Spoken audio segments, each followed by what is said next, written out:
خودشیفته کیه؟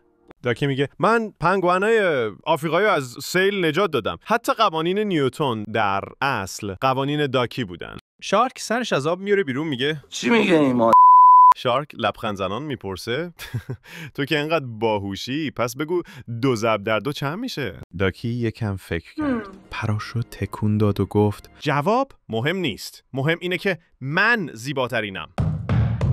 میره جلوی آینه. داکی از آینه میپرسه خفن‌ترین اردک جهان کیه؟ تا میاد آینه جواب بده داکی میگه معلومه من هستم. برمیگرده پیش بچه‌ها. میبینه شارک داره آواز میخونه.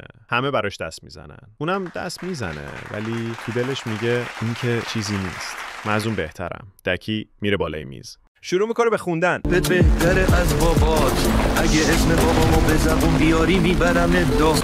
شروع میکنه همه گوششو میگیرن، شیشه ها لیوانا ترک میخورن، لیلی قش میکنه. همه میرن کمک لیلی، اما داکی میگه آهنگ منو گوش کنید، من مهمترم. شارک میگه نه داکی، تو مهمتر نیستی، تو همیشه میخوای ثابت کنی از همه بهتری، ولی آخرش اینه که تنهات میکنه، چون به جای دل ما فقط دنبال دست زدن ما بودی.